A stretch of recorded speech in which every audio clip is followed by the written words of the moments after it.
Bon, Bernard, je crois que ce genre de course, ça vous convient parfaitement. Ouais, c'était une vraie course, une course de guerrier, où les stratégies qui ont été mises en place ont réussi. Le but, c'était pour l'équipe, le Rabobank, c'était de gagner. Ils ont envoyé un des coureurs placé au général, qui était le troisième ou quatrième, dans une échappée qui a pris beaucoup d'envergure, puisqu'il y avait le troisième, le quatrième et cinquième, je crois, donc, au classement général.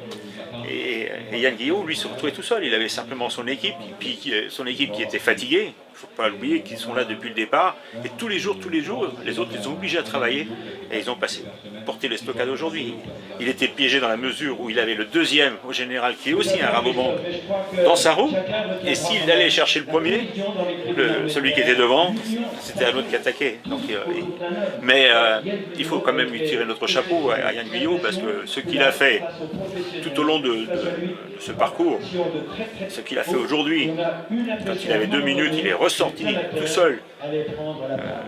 Moi je dis chapeau, il a vraiment du caractère.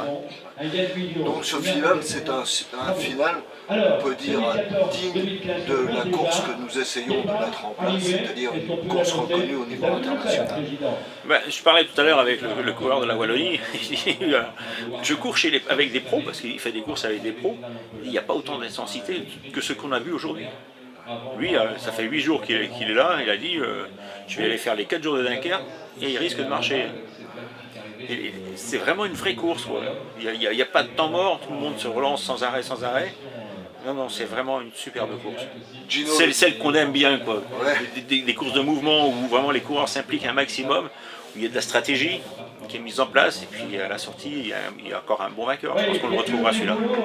Gino disait que cette course, ce n'était pas une école, c'est carrément l'université pour devenir un jour, si on le souhaite, professionnel. C'est votre avis aussi? Ben, quand on regarde le palmarès du Tour de l'Avenir, on en trouve quand même beaucoup. Donc il a un peu raison. Ouais. On a quand même des Lars Boom, de Wassenhagen, il y a plein qui sont passés, et souvent quand ils sont passés là, on les retrouve dans la grande classe.